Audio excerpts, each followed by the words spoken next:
in this world must engage their money in the service of the Lord. In this way they can continue in their opulent position without disturbance. This, of course, is a serious issue. That we know how Ravana was so eager, very fixed on trying to take Sita from Ram.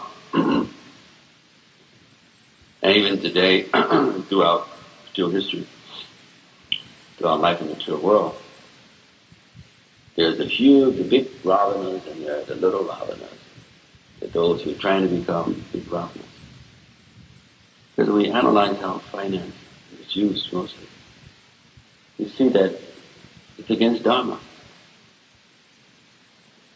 And it's very hard, almost impossible, to embrace Sanatana Dharma when people are so much not even understanding what is basic Dharma. Because as we honor Dharma, it sets a powerful, wonderful platform for becoming Sanatana Dharma. As we honor Dharma, it becomes like a launching pad. Prabhupada explains this in Bhakti-Tirtha. Also how the mode of goodness is a launching pad. Chaitanya Charitamrita, rather than a walk in Hawaii, Prabhupada said that it's impossible. In one the conversation he said it's like a joke almost. Of trying to become a serious devotee, or we jump over Dharma, or we jump over the mode of goodness. If you think about it, most think that's disturbing in the process of devotional service. Of course, individually, as well as for institution, has a lot to do with minimizing Dharma. Well, if we look closer, we see that so much of even deviations and falls, it's all connected with the mode of ignorance and passion. So, as devotees are clean and righteous and honest and have integrity, that these are not transcendental qualities, but they support and they engender or produce transcendence. Otherwise, it's like being on the ground floor and somehow trying to go to the top floor. You have to move through certain situations organically, naturally, to be able to come and embrace according to the top level. And so it's an issue that one can become an embarrassment by not being able to have things in proper arrangement, be able to acquire the proper goal. So we have to be careful that as we understand definitely we have this very high goal, we also have to embrace that and come to that goal in the way that Krishna is inviting us. So he has invited us to come through the agency of Shastra, through the association, fellowship of sadhus, through Sangha. Sadhu Sangha, sending people coming together to process truth, to live it, to become it, experience it in its highest level, connect with the absolute Simon Bonham, the absolute truth. So, if we consider how most people work, so much of people's lives, 8 hours, sometimes 10 hours a day. Most of our devotees now, the householders, and obviously they have to work, find ways to take care of family, take care of a house, take care of insurance, car, rent, mortgage, so many things, which is there. Majority of people in the secular world, they hate their jobs. And it's unfortunate because if people don't have some dedication to what they do, they will not give their best, whatever that may be. They will not be alert to see how they can serve better. They will not add the best what they can to whatever they're doing. In some cases, of course, people can be able to work. That's an expression, devotees, we can work as an expression of connected with our devotional lifestyle. This is obviously ultimately best. When our work itself can be a part of our preaching, or our work itself is helping us in developing our Krishna consciousness, allowing us to do some service to humanity, allowing us to reinforce our identity as Vaishnavas, helping us to make some impact on society, to follow Dharma and to ultimately come to Sanatana Dharma. But so often, even devotee, our work goes against Dharma, or it supports too much of Kali Yuga society. And in some cases, what can one do? Like in the proper Vedic situation, we see that Brahmanas would be highly appreciated. And by serving, by being the priest, and being the brains and the giving guidance and facilitation, people would be so happy and so appreciative to give them some food, give them some lunch, arrange living accommodations, do so many things. And this would also encourage and inspire the Brahmanas to be more authentic, to serve more, to give more, to learn more, to study more, to guide others. Just like when someone appreciates you, you give them something, you feel happy, you feel like you're giving them something else because you see they're appreciated so much. Someone is encouraging some effort that you've done, makes them even sometimes you have to do it better. You just the deities and the devotees say, oh wow, Majority did such nice dress today, the deities look so wonderful. And the majority feels even more enthused to try to do that service and to do it nice. Someone is clean, someone is cooked, feast, and the devotees say, oh, what a wonderful feast today. Feel even more inspired to do, and even try to do better next time. But the converse of that, of course, you really tried and somehow just wasn't appreciated. You feel, well, do it yourself next time. Hopefully we don't think that way, but someone is a little bit passionate with it. Or one may feel totally disenchanted at his heart. But how do we keep it balanced? Because we do have some very high standards, and we must constantly try to hold people to those standards and encourage people to come up to that and to maintain that, etc. At the same time, we want to engage as many people as possible, because we realize that service is our medicine. And through the service, we become purified. This thing when you first became a devotee. You came to the temple, and if some devotees talk with you, and some of them even gave you some service, you felt more a part of what was going on.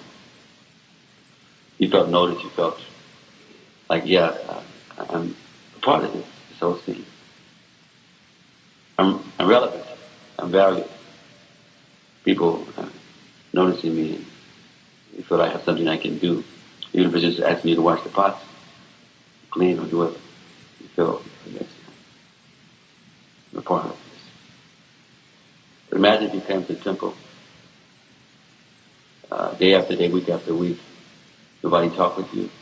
Nobody tried to engage in any service or try to find out who you are or whatever. Even if you were a little attached to philosophy, unless one was quite serious, the average person would become devoted or go to some other place. You know that Chatur Vihar Vajanke Mam Jnana Sakatinu Arjuna. You know the Chatur, there are 4 types of people come. And they come out of the search for wealth, and distress, and curiosity, inquisitiveness. And some come out of knowledge. Those who come out of knowledge, they can usually weather the storm, whatever the environment or situation is, because the knowledge can often help them remain focused. But although knowledge factor is there, we see that knowledge is only one of the areas that people come. So many people come, they have certain piety, or otherwise they wouldn't come to Krishna consciousness. I mean, a lot of people are also looking for wealth and distress, but they don't come to Krishna. So those who come even out of distress and wealth, searching and whatnot, I mean, they have some unusual adhikar that they're being able to say yes to Krishna. Because most people have that same problem and they don't say yes. But still, those who come for wealth and distress, major aspect in their consciousness that brings them to Krishna consciousness, they will have much more trouble if the social environment is not more reinforcing. Many will even leave after some time. And even those who come out of knowledge, they still need to be constantly reconfirmed or appreciated.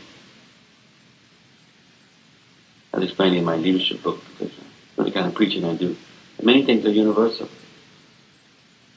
Universal that certain things are similar in all institutions, whether it's commercial, educational, political, or religious. There are many surveys showing why people leave, why people blew the situation, why they now transferred to another supplier, why this, why that, but why they make these changes from one to another. And millions of dollars are put into these kind of researches because the marketing people want to know, how can I keep my customer? How can I make more money? How can I become number one in my area? How can I take Lakshmi from Ravana and try to own it myself? Let me think of strategies and ways how to do it. And even some of them are being forced to be a little more dharmic, because when people do not feel valued, this is the real reason why that the majority of people will leave one restaurant to go to another, stop involving themselves in one supplier or another, leave one company and look for another job. Sometimes we think it's really the money factor only, but that's in the background. People will even take less salary. They even pay more for what they eat at a restaurant. They'll pay more for some commodity if they really feel, that they're more valuable. So whenever people leave or whatever, or they move or they go to another audio branch or they do this, do that, they have their own reasons. They have their own mind on some ways also. But people feel more valuable. Why should they look for alternatives? You do have to keep trying to investigate to see how to encourage devotees as best as possible, while we do not avoid or jeopardize or minimize what our principles are, our standards are. We don't say, well, everybody come and do daily worship, even though you're not a proper Brahmin, or even though one is not timely or clean. No. We don't say anybody come cook and anybody come do this, do that. We want to involve many people, but also we have to be in a proper standard. Otherwise we make, of course, save aparat, other types of aparats. I like very often to talk to the Gurukula children in our movement in all the different countries. Try to get a better understanding of what their understanding is, why they are involved and why they're not so much involved in Krishna consciousness, even though they've taken birth to be involved, even though they're very special, that they are knowing about Krishna from the first day that they've come into this material world. And so some years back I was talking to one of the devotees, quite senior amongst the Gurukulas. And in our long conversation, brought up a very basic point, very interesting. And he said that so many of our devotees, especially our Guru Kulis,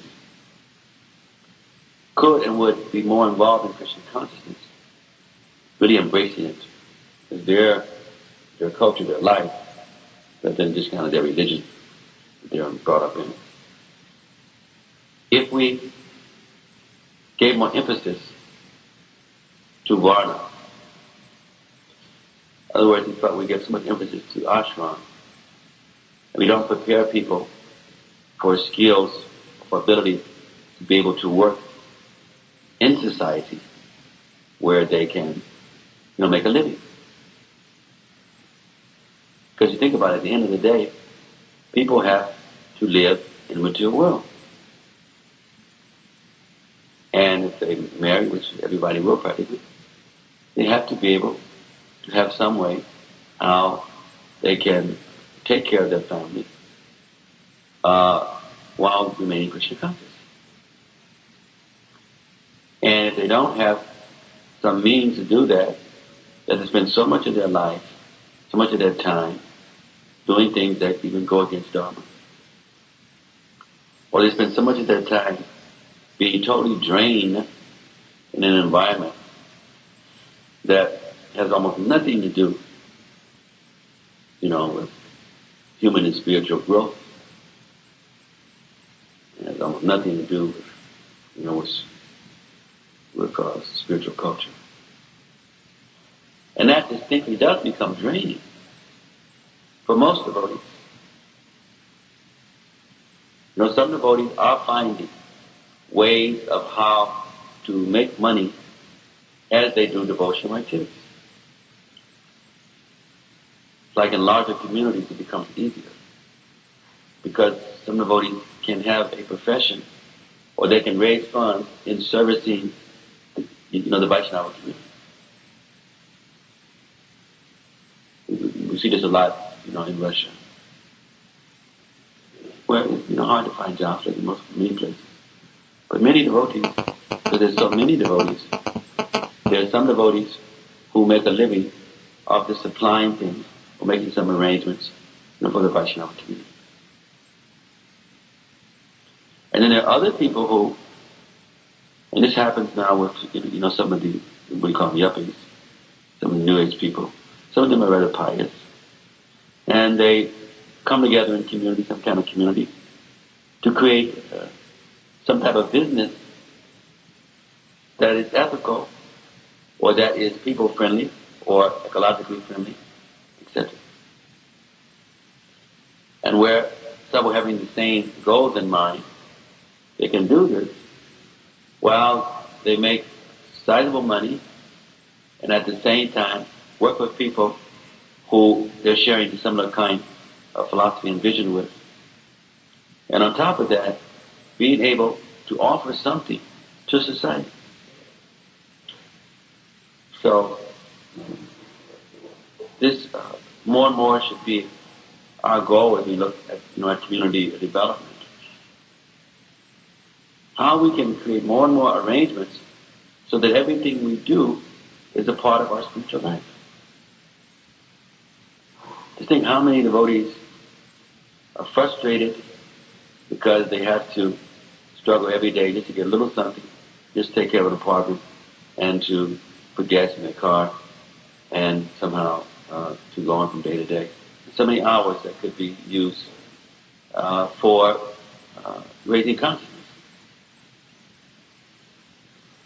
Think of how many Brahmins in our movement have become, like Vaishyas, because their whole energy just goes now to pursuing finance. And think of how many of those devotees, if given chance just to be able to appreciate, be able to preach, be able to help the community from their knowledge, could offer and give, so much. So it is an interesting dilemma.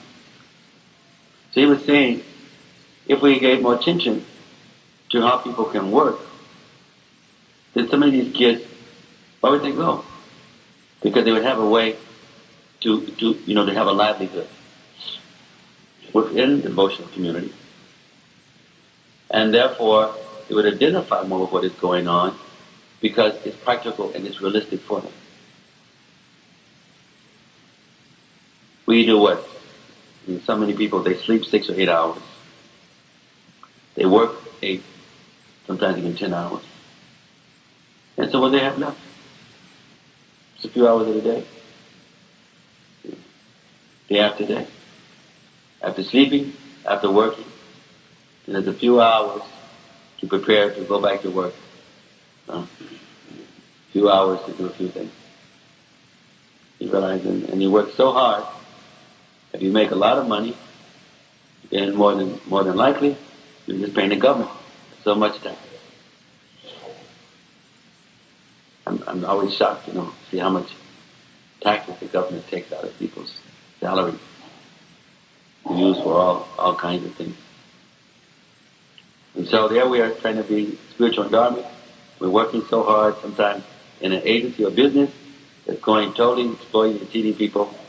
And then so much of the money we get is taken by the government that unfortunately in many cases uses to cheat and exploit people, to create war, so many different things. But we are in the material world. We have to function. We know that whatever we do, it has some tangents of some unnaturalness to it. Because we're in an unnatural state in the material body. As the devotees also have more appreciation for each other. Because so much is possible and is available. Then devotees can create this greater sense of community, greater support system by being able to complement each other. We have several devotees all around the world, and even here in America, who are multi-millionaires. But most of them don't really go out of their way, to facilitate the preaching. Very few. Even the majority of them do not even hire other devotees.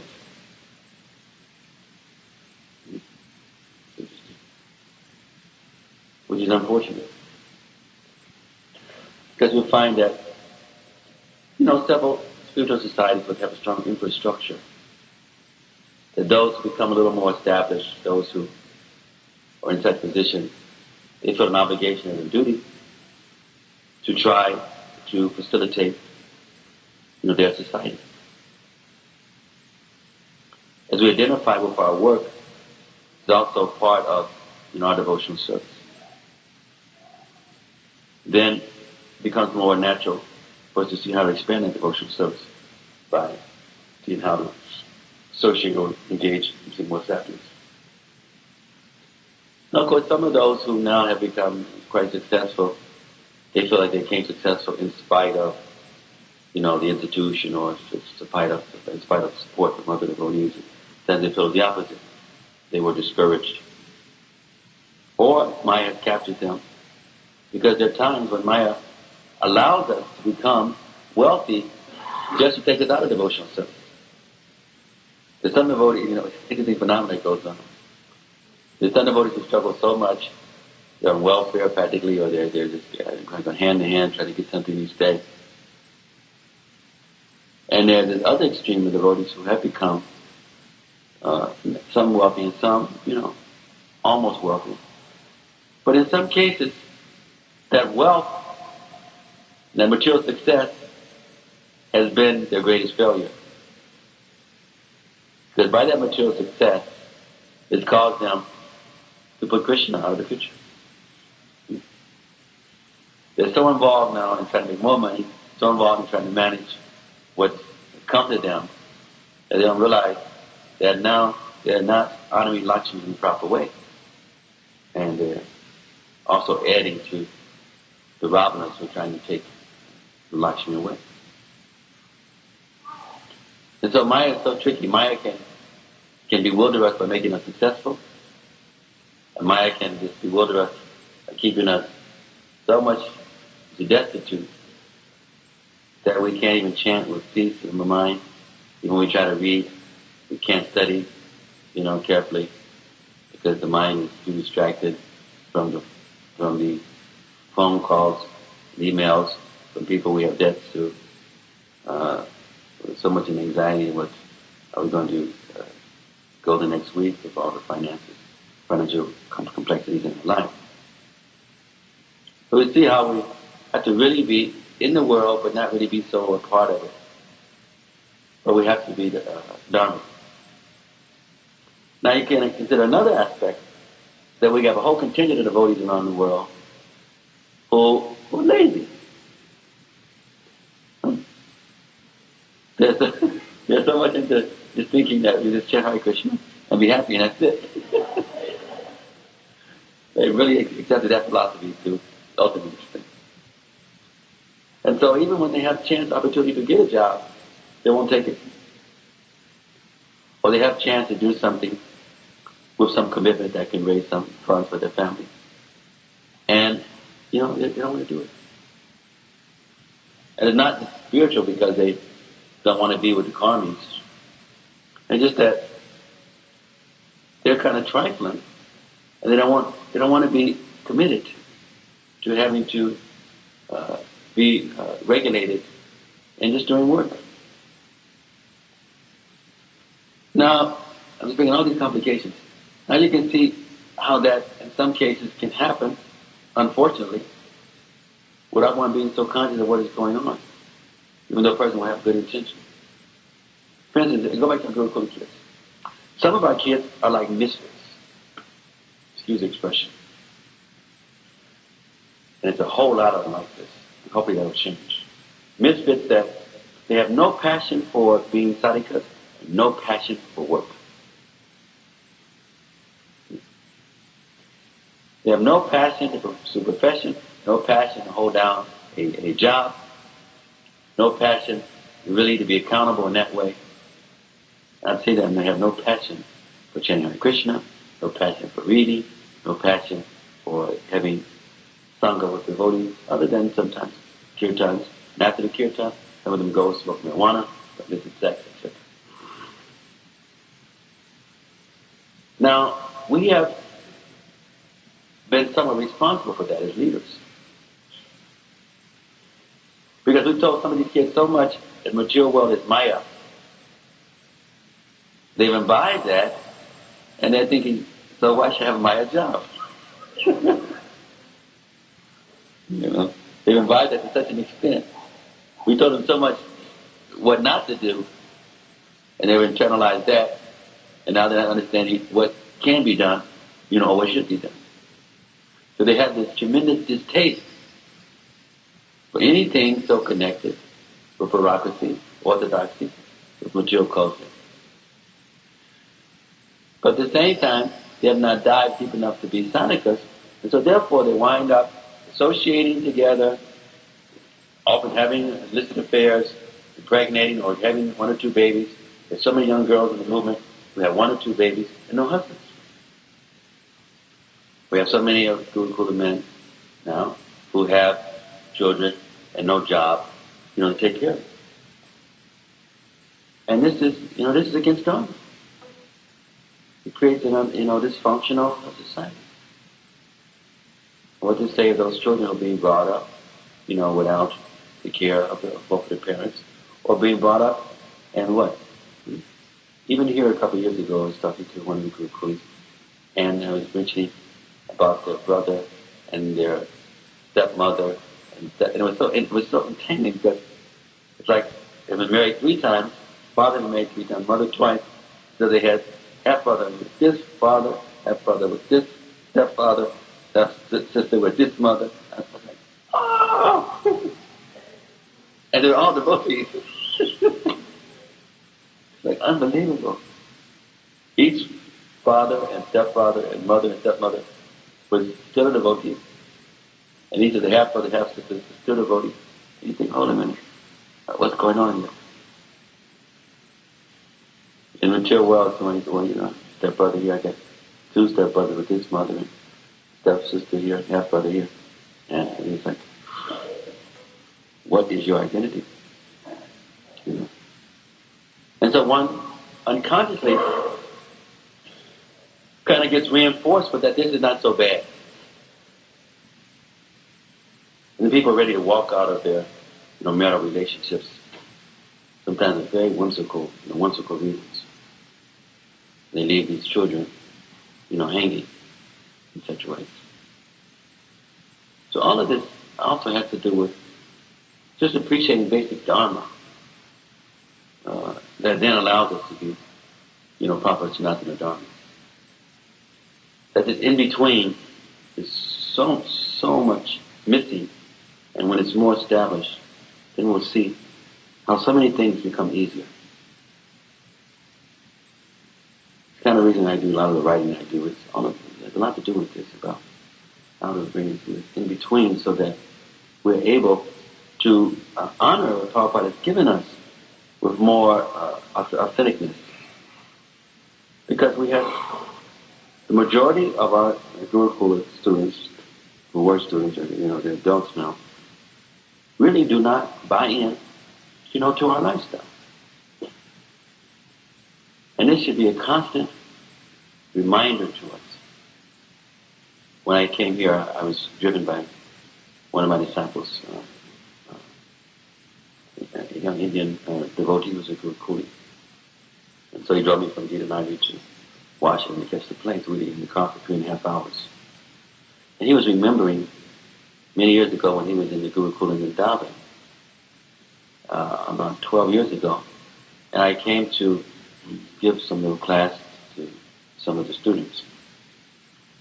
And I asked this question to the students, the whole wonderful contingent of boys. And I said, how many of you would like to be a sannyasi? None of them raised their hand. Not one. Because they were these Bhakta brahmacharis, being trained up, very rigid, very strict. They're in Vrindavan, number one, school, and these wonderful teachers.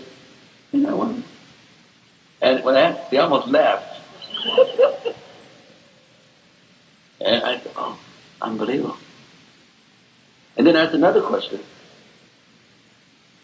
How many of them were initiated or pursuing initiation from some of the teachers who were gurus, or those connected with education who were gurus? Almost none of them. Next day I gave the Bhagavatam class, and he was just reminding me about this. And I was kind of furious. Not about the kids, but about ourselves. Because I said that we know that, it's not that the majority of our boys should be thinking about, a life of renunciation. But the fact that in our top school, we didn't have one student who was thinking like that. And I said, this means that we, in our order as sannyasis and leaders, have so much disappointed the kids, and they've heard so much and seen so much, that they've lost respect for the ashram. Kids naturally have heroes, and they identify, with this sportsman, this musician, this one, that one. It's natural. And in society, kids should have heroes based on what you want to be like, And it has a lot to do with how they feel, what that profession entails, and what the benefits, or what the rewards, or what the duties and activities are, and they're excited by it. They want to be a part of that. And the fact that this was the heyday when we had Gurukula was at its maximum amount of boys who were attending. Because later so much of the child abuse, other things came out, and things shifted, and so many things. People pull their kids out, and the kids put out themselves, demand the parents take them out. So, this was an interesting commentary because it was a message that we as renunciates have to be more relevant, be more genuine, be more caring, and also reach out a little more for these young boys, so that they would feel, oh yes, I want to be like this person. And I wanted to strive in that way. But not only did they not want to be, but it's almost like a joke when I said it. They come to, but it's like some of them looking at each other and thought, oh, what is he asking us? To be one of those guys. And we look at the, at the failure rate. We see that over half of our, renunciates have left or have deviated. And so this obviously is unfortunate because we all influence each other within community. I remember many years ago, over 20-some years back when I was visiting communist countries, when some of the communist countries were still very strong in communism, how the worker and the soldier were like really idolized. Even sometimes, we'd be on the bus or the public area, and the soldier would come on the bus, people would get up and get that person to speak. There was so much respect because that was role model. Because this is not a communist, indoctrination and propaganda. And people were idolizing to be a soldier. It's like now, some of the fanatical environments where Islam is very, fanatical. Then people are really getting trained and having and idolizing these suicide bombers. And so this is, they're the idol. You go to some of those fundamentalist schools and you ask, how many would like to be a suicide bomber? Crazy. Huh? Because this is the role model. What is put up and is honored, or we say what gets rewarded. And obviously people become more attractive in that way. So, and then the second part, of course, I look at ourselves as sannyasis and leaders, how we have to, to be more relevant.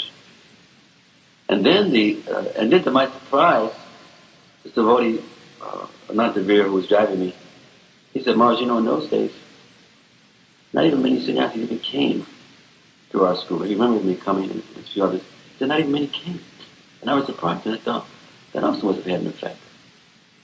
And here in Vrindavan, many sannyasis were coming, at least for darshan, the deities, and parikram and whatever. But how few were coming, to be with the boys. So that became also, I guess, discouraging. That they feel they're kind of neglected. And they have this amazing kind of network, for Jalpa. And also of knowing what is happening. Sometimes if you really want to know what's going on in Iskcon, you just bring a few of the kids together. They have a network. They have an international network as far beyond, what we have together as presidents of temples or the GBCs. They often know far before us. We find out something, they've already known about it. So I kind of feel we should incorporate the second generation, Guru Kulis especially. We should incorporate them more to every aspect of temple management or running the movement. It will give them training and will help them to feel valued, help them to be able to offer something. And in many cases will save a lot of them from going out into, sense gratification. Now the other part of that, because the first part is that which is considered to be the highest spiritual position was not sought after, by these boys. So that was a commentary that they were already not so much embracing the present culture and setup of devotional service that we have. Then the second thing, and I warned the devotees when I gave this lecture, because it was a festival.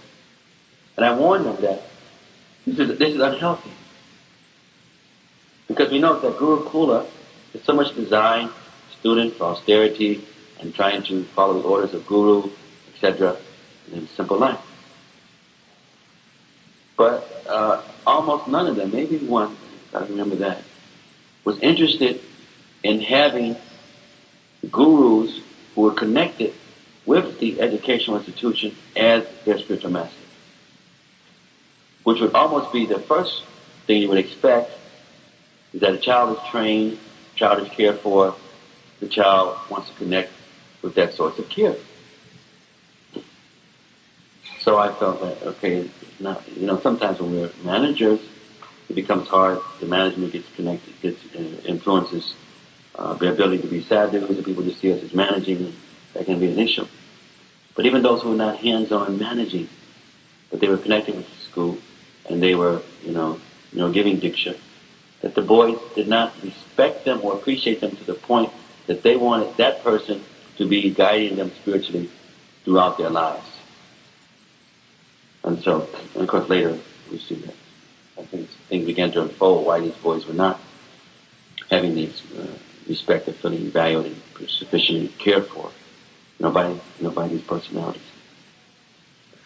So anyway, we are looking at Dharma and Lakshmi, and how Lakshmi has taken away so much from Rama, from Vishnu, and that when we do such, it's inauspicious.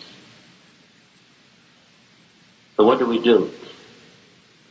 Well, a couple of things, very practical, is that we should not be afraid of work. We have a problem in countries like Australia. There's so many devotees on the dole. They're on welfare. What do you think happens? Let me hear from you. What do you think are some of the things that happen when you have healthy devotees who are on welfare? What's some of the negative things? Watch TV all day. Bad examples. No duty. Yeah. All of these things happen. When you have devotees who could work, but they go on welfare, because it's easy to get on welfare, then what do they do with their time? They watch TV all day, or get into some other unfortunate things, that they lose a sense, of dedication. It's not like they're so active in their devotional service that they don't have time. That in many cases, then that same kind of mentality is carried over in devotional service, and they expect somehow some handouts, or they expect others or the institution to do everything for them. And now in some countries you can be on welfare. You can have 2 cars, a nice house, and facility, and you can live a pretty good life. Few countries like that. Few countries in Europe that way also. Welfare, you can live pretty nice. And so it can discourage one to just honoring Dharma, being a person of integrity and character. Now the other side of that is that because some devotees, there's aversion towards some honest work, then unfortunately they go out and they do illegal things. Because they're so used to fast money that the idea of taking a job, 6 hours, 8 hours at a job, making normal salary, for them is like, oh. Yeah. And then of course by engaging in sinful life, sinful activities, the devotional creepers get disturbed. So even if we have a job that isn't so much of a conscious-raising job, but it's not sinful, we should actually do it with integrity. Because that becomes a form of preaching. Even if you're just working in an ordinary office or company or something, and if you do it with integrity, people can become interested in you and in Krishna consciousness because of how you do what you do.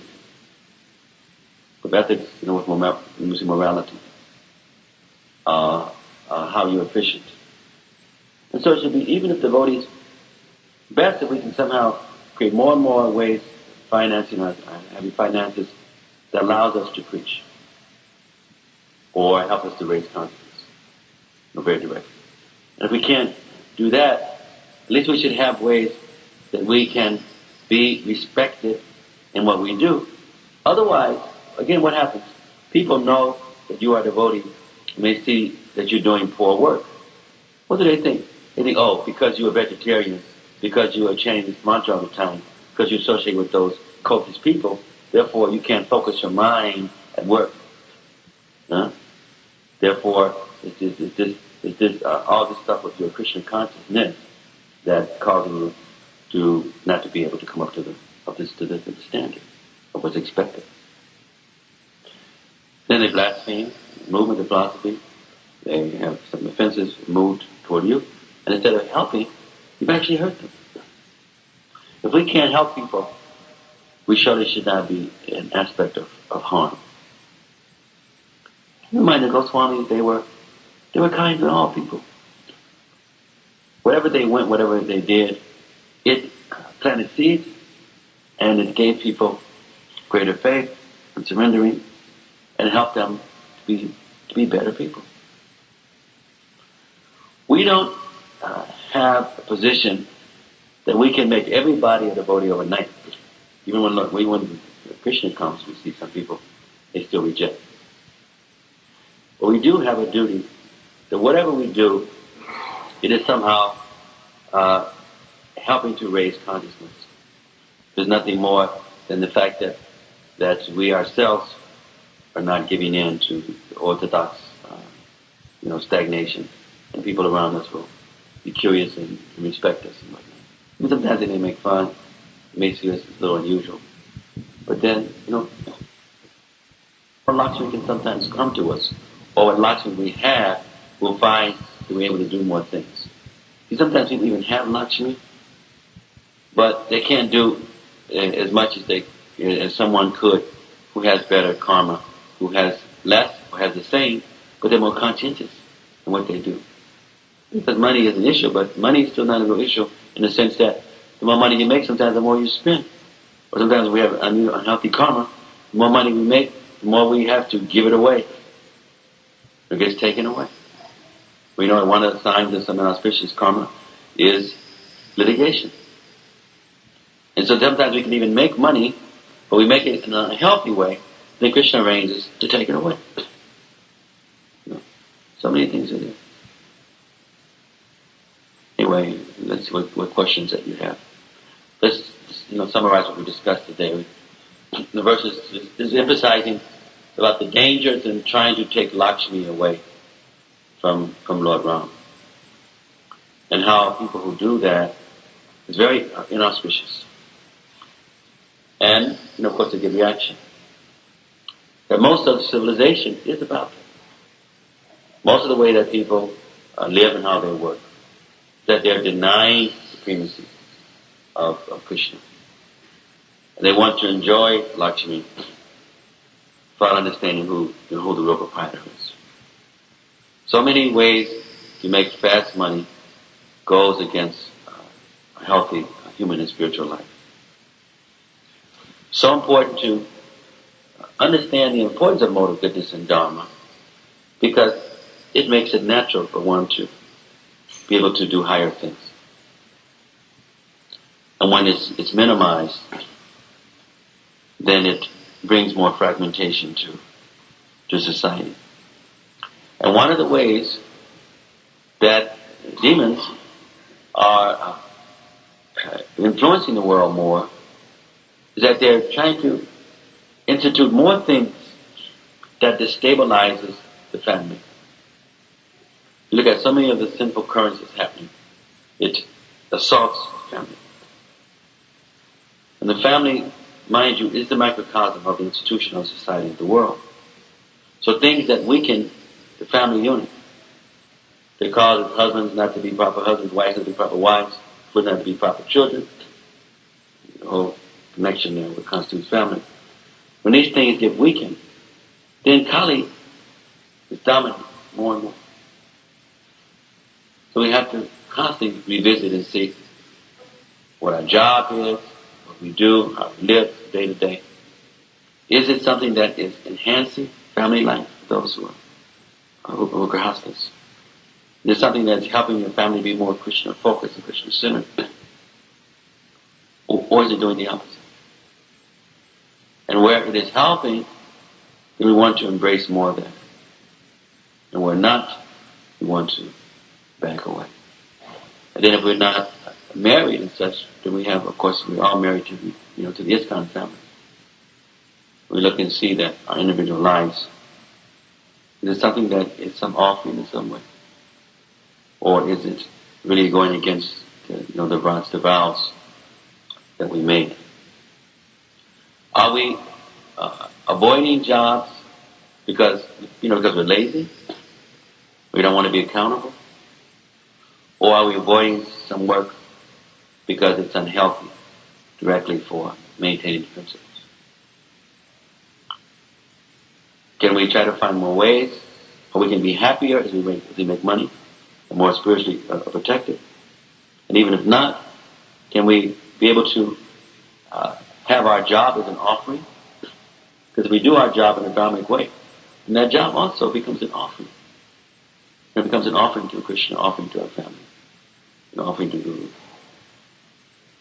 And then last we talked about some points of Guru Kula devotee made from both ways. One, the Guru Kula devotee mentioning how if we are able to give more attention to Varna, to how people can work and how they can provide while being in the material world, then we'll have more devotees who stay with us. And then my Guru Kula disciple was reminded me about this visit to Vrindavan. And it was his own class where I asked this question about how many of you would like to be a sannyasi. And they smirked. Of course, none of them pursued it. And even most of them have gotten caught up in the Maya. So we know it has to do with their own free will, use of free will. But it also has to do, in some areas, some lack of support from the society. I'm not bashing the society. I give my life, and I have the greatest respect for leaders in our movement and for temple presidents and for sannyasis who dedicate ourselves. And it's very hard for sannyasis and leaders also, because leaders feel these days that they have the same problem. They feel constantly not appreciated. That's why we're going to see in the next year or two many of the GBC men resign. There's a lot of us who are older and we're tired of 20, 60 years, 30 years of managing. The people are not into hands-on management anymore.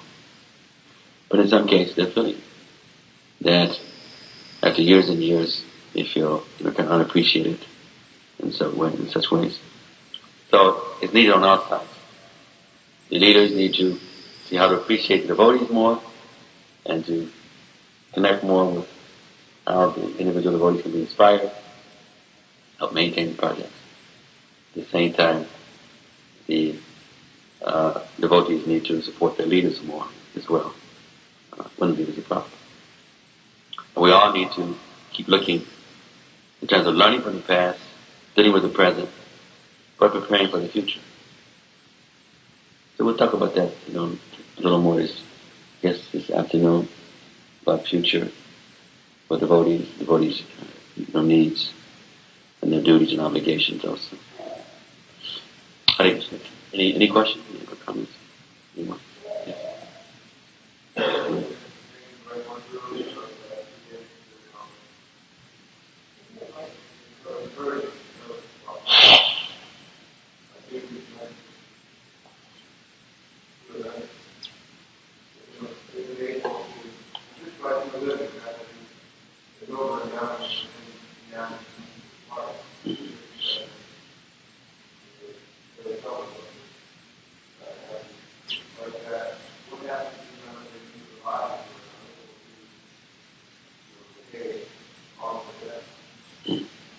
Krishna, what does Janaka Pandit say about that?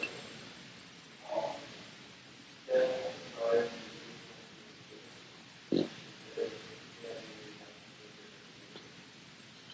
A responsible person, we should be careful by getting into excessive debt. I mean, yes, we see that mature society is geared, like everybody, especially in America, everybody's living off their credit cards, because things can be bought easier. Tendency sometimes to get things that we really don't need, and then we're locked in. I was on a conference the other day, And it was a GBC conference, and we had to, declare our particular assets. Every year now, GBCs have to declare, the assets, which is good. And so I sent in a little note. I said, do you send me a paper or not? He said, I have no assets. I have no bank accounts. I have no car. I have no phone. Because I don't have a cell phone. Because I don't have a credit card. And I don't want one either. I don't want a credit card. I don't want a cell phone. So I don't even travel with a computer. I don't even touch one. Even though sometimes I get 200 emails a day. I have other devotees to do that, of course. But I said, that's why I'm happy.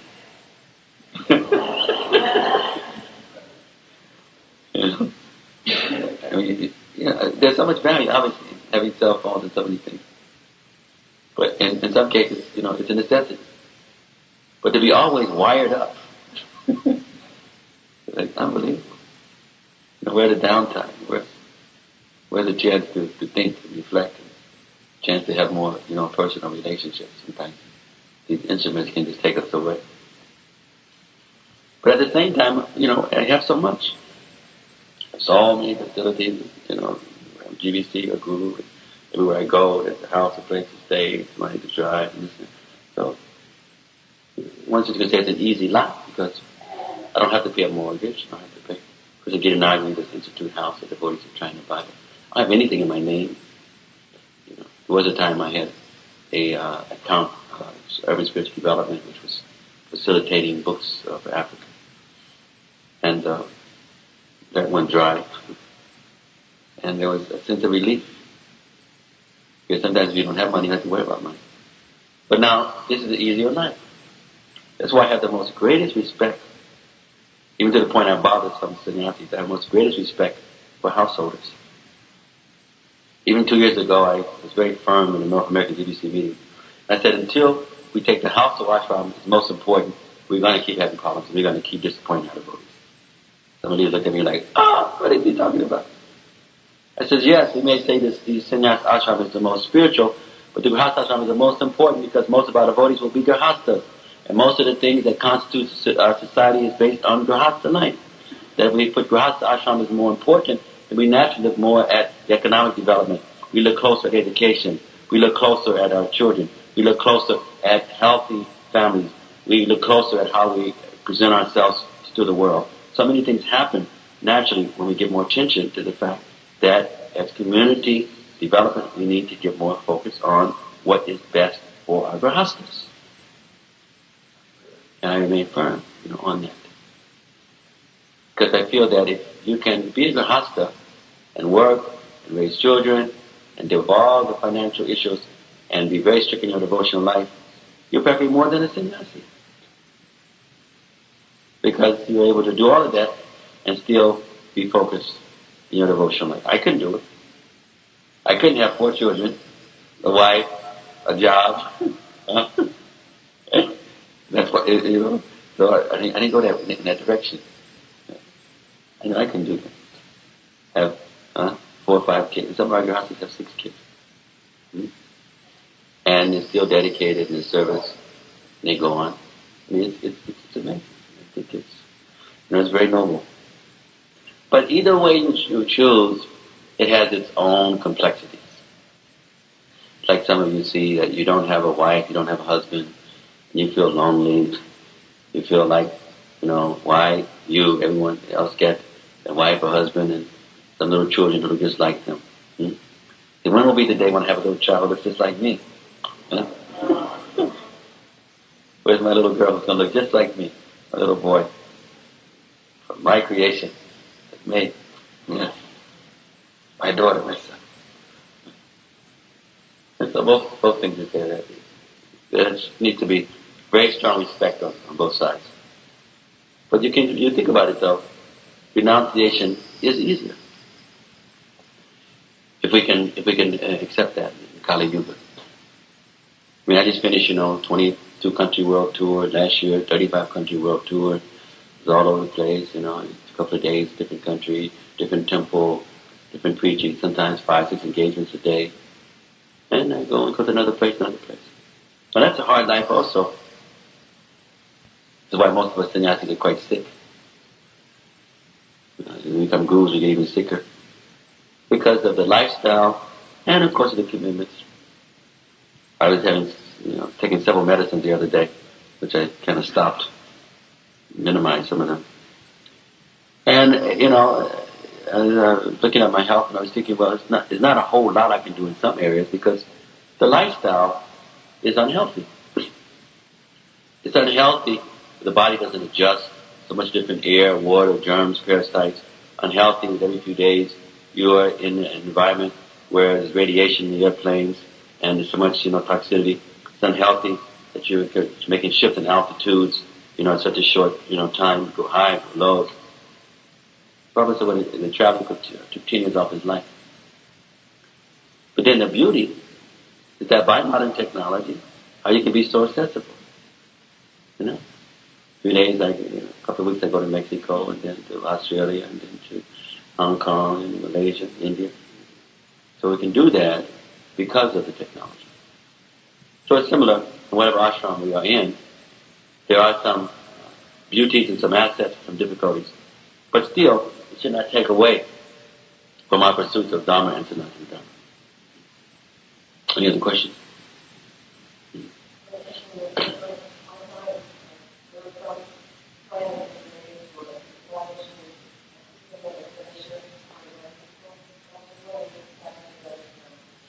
Yeah, it's going on in some places.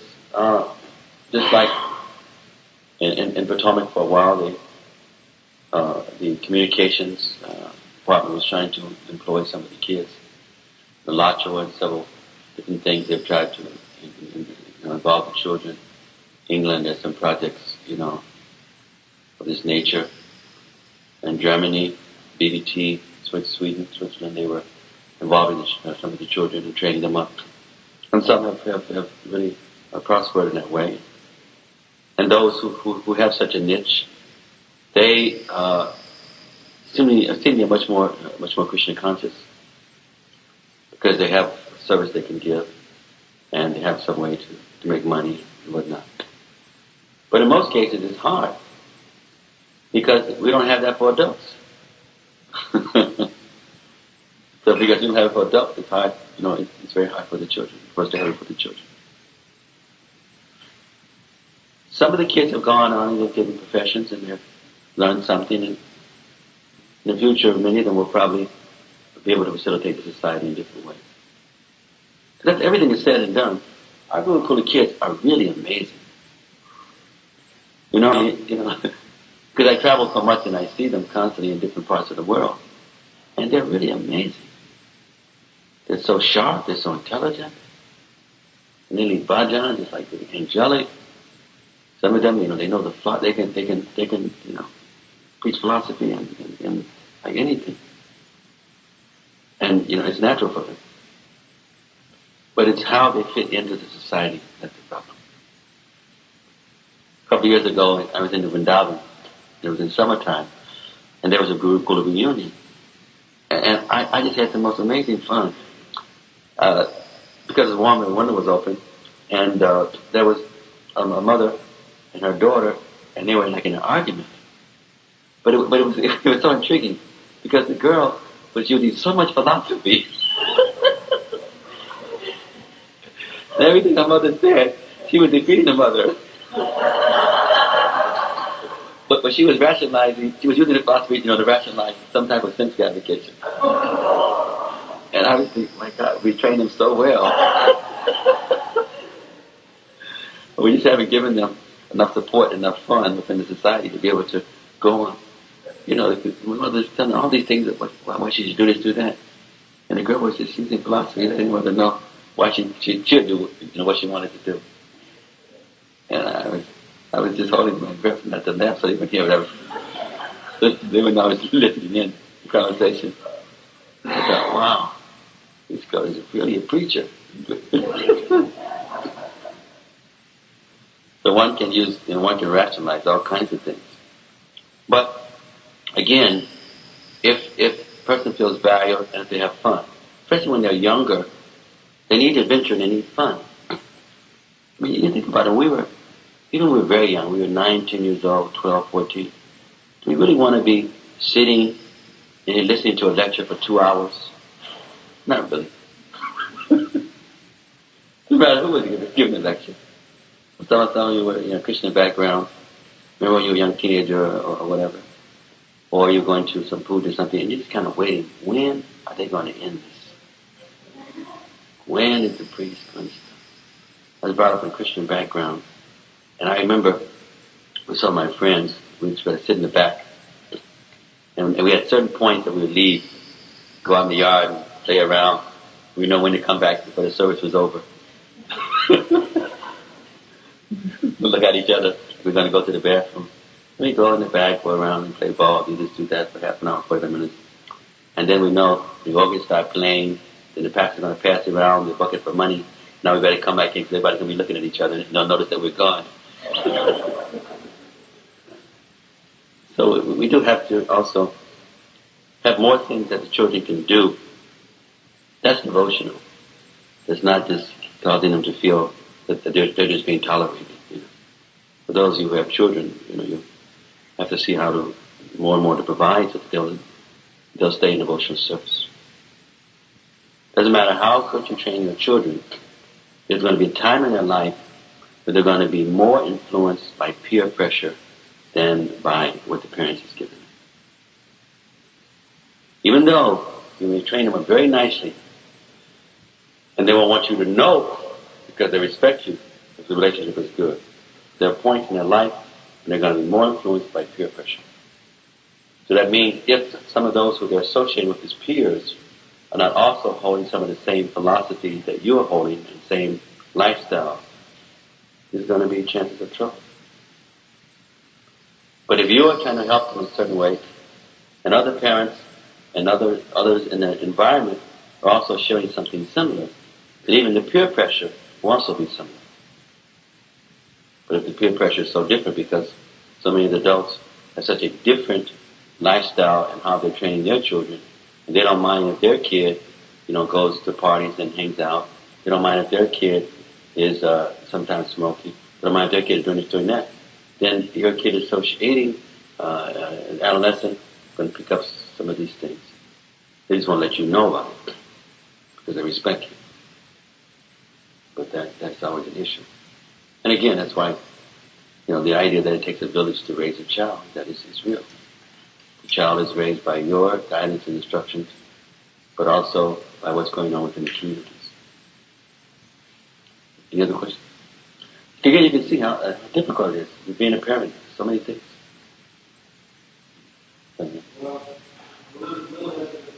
Mm-hmm. Please. I was involved in this transition project. And they most of the surprised there was whose parents finding out that God, the problems were, they had what they should do about it. And to this day, I have not seen what would be called a positive action to resolve these problems. So you also brought up a number of things that many people are concerned about. And my question is, what's the plan? Because so many people, they're trying to hold in the new president of America, give them the proper plan of action to solve problems. We've got also so many problems in this time. But at the same time, there's the plan. Where's the plan to help me feel the truth becomes possible? Also, so many problems within this time. Yes. But at the same time, there's the plan. Where's the plan that's going to help me feel the truth becomes possible? Knowing that I can do this, and it's not only going to help me, but it's going to help everybody else. So it's like people are still waiting for this. Because if it's not a plan here, that means one thing. Everybody's forced. Somebody who's got a plan. And these are good. These are very healthy comments. Not in any way to want to be timid about expressing such things. We can look at it in two ways. We can wait for the institution to arrange something on a big international scale. And there are different kinds of attempts, and most of them haven't fully developed. Like there's some places where devotees are trying to develop, like the Chamber of Commerce. Commerce. It's happening in England. There's also in England, the Pandavasenas, who are very interesting because here we have young devotees, in many cases are quite serious, but they're trying to keep a really healthy balance between their profession, their work, or their school, and their sadhana. And in many cases, they will be able to help to create, such a thing, because they'll have the contacts and the finance, as well as the grouping of devotees, and as well as giving the importance, to the spirituality. See, it's hard for some of the older devotees, say like ourselves, because so many of the older devotees, they themselves joined at 19 and 20 years old. And they themselves do not have profession or do not have expertise in so many things that's often necessary to create systems and to create projects and to arrange for finance. So, why? Because in pioneering, a lot of sacrifices happen. I gave an example when I was in Russia also. 2 years back I was in St. Petersburg. And there was this amazing castle. Then also this awesome bridge. The devotees know like history, so they took me to see this place. And it was bigger than a mall. It was like a city almost, like a little small city. Amazing, the royalty sometimes would never come out almost. It gives you it's like similar to the modern day mall where you can just go in and go to all these places. And so at one point one devotee said, Maharaj, you wouldn't believe the number of people who died in building this building. Or the number of people who died before this bridge, was constructed. So many of us who came in the early days of Prabhupada was on the planet, we made these sacrifices. And now we have such temples and we have this and we have farms and we have so many things. That, a lot of us died in the process. Or we're wounded. And so a lot of now what really has to take the movement on is going to have to be the second generation, or those who have the material competence and the spiritual competence simultaneously. Now the reason I say this, you take an example like Chopati. It's one of our, kind of nicest arrangements of a successful environment, where you have strong devotion, you have strong brahmacharis, you have strong householders, and you have lots of devotees who are having an impact in their community. But one thing people keep missing is that as important as the spirituality, just as important is the finance. And because that project has nice financial assistance. That when there's a vision, there's a goal, there's to do something, or even whether it's an individual person or family that's struggling, or whether it's a project they want to do on a grand scale, there is finance for it to happen. And so therefore it encourages people to connect more, to stay and be more part. And the Mormons have something similar, you see. And so these things, the Devana and Ashram is just as important in both things. So now in the majority of projects, one is missing. So in most cases, almost all cases, finance. But even when that's there, then there's lack of the spiritual aspect. But both things, are very important. And our devotees like our Pandavasenas, or some of the younger devotees who are being encouraged to find ways how they can maintain the family while they're being encouraged in their spiritual life,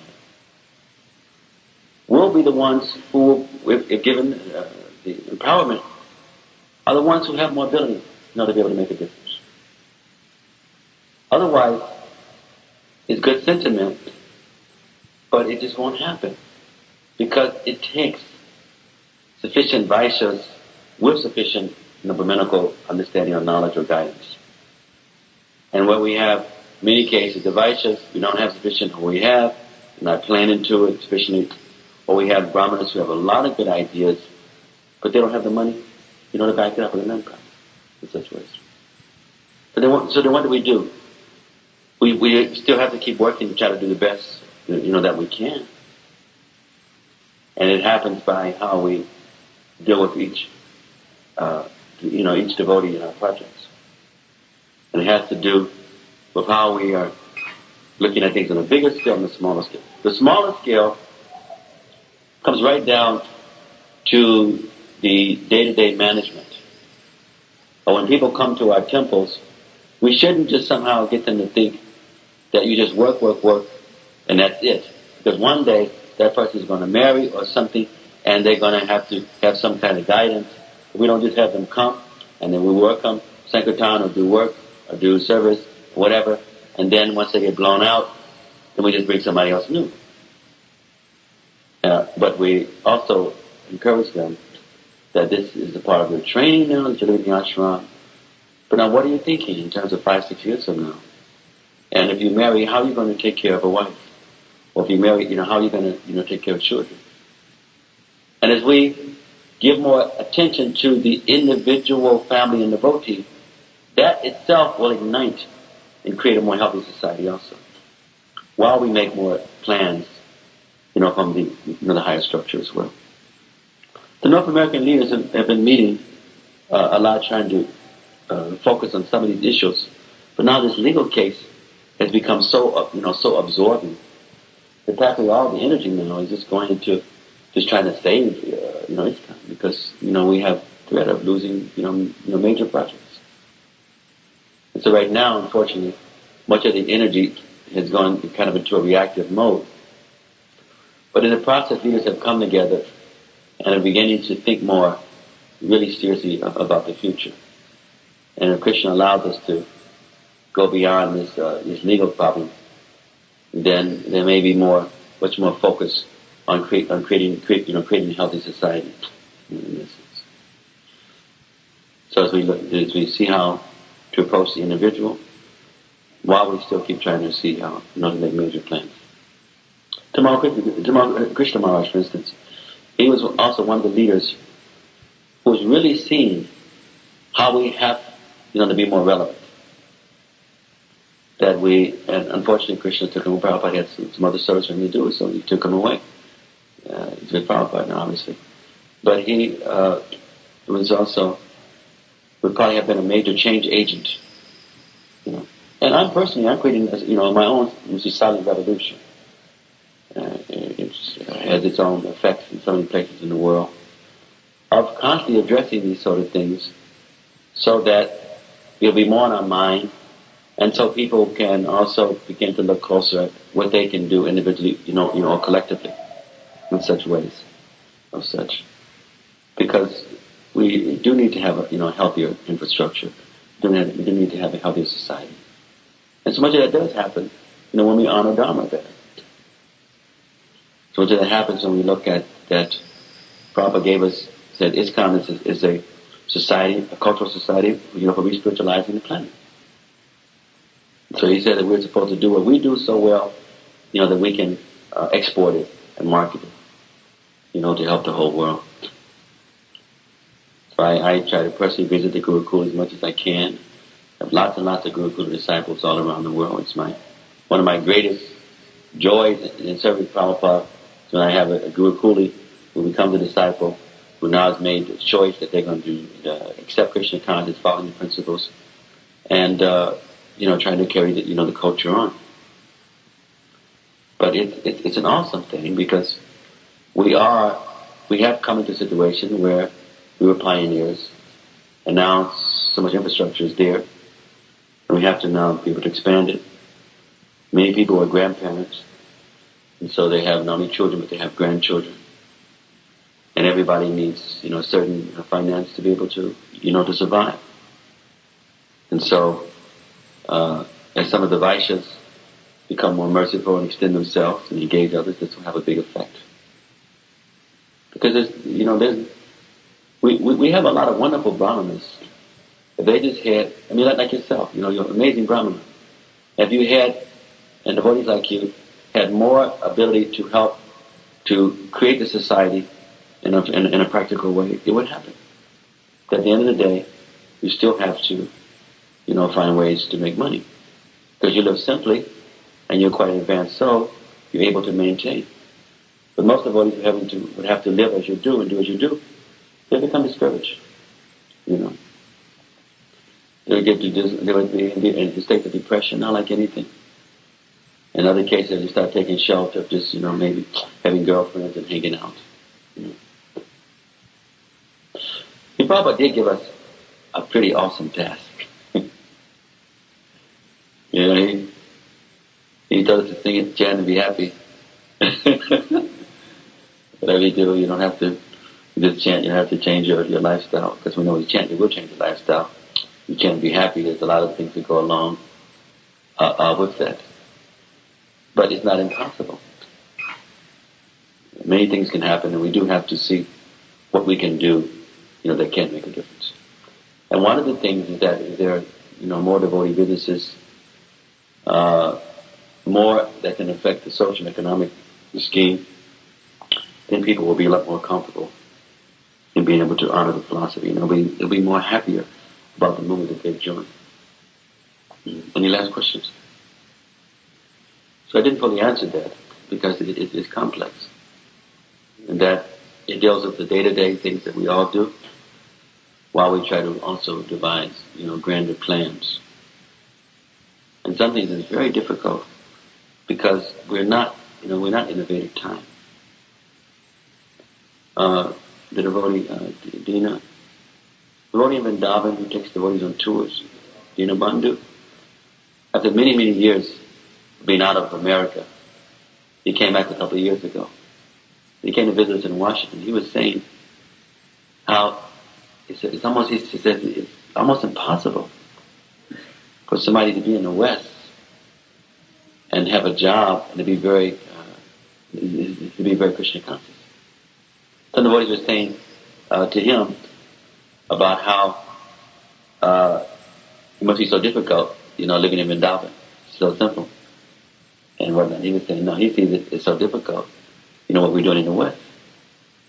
That Vrindavan, he can just live off a little money because he's, like Rana Pras. Just seeing what people have to undergo and difficulties as they're trying to be devotees. So many things they have to, be confronted with based on trying to survive. So Lord Chaitanya is fully aware of that. Prabhupada is fully aware, so he didn't give us something that's impossible. But he has given us something that can happen, and it can happen in a more secure way as we complement each other. When I went on this tour now, and I did like 20 or so different courses on about 17 different topics. Most of my courses were on sort of, social structure, social development. And also trying to get devotees to engage in action plans. Any last questions? You want to answer? John. So, yes. Mm-hmm. Okay.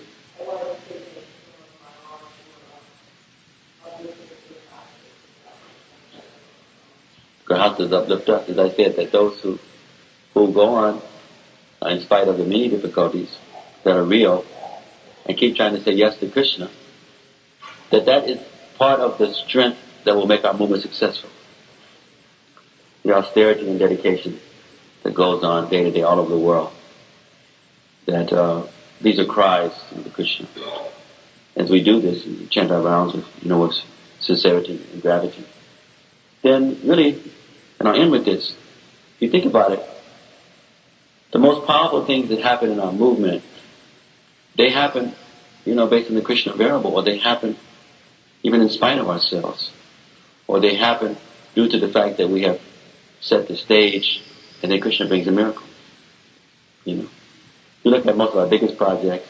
Look at projects like here. You know, when the devotees first came to Detroit, and many temples, they just went out on Harinam, sold books, did a little preaching, because they were serious and they pioneered. Then Krishna opened up the door. They get somebody donate a van, somebody let them use the flat. Next thing we rent a place. Next thing we have a place. So we should also constantly remember that this is Lord Chaitanya's movement, and certain things are to happen and will happen. And the more that we can be used or just be available, that we don't interfere, then things will happen. We don't sit down and wait for them to happen, but we do our part. But the biggest achievements in Krishna consciousness happens because of some basic austerity, because of some basic purity, and Krishna brings the miracles in. The Shakti just begins to unfold.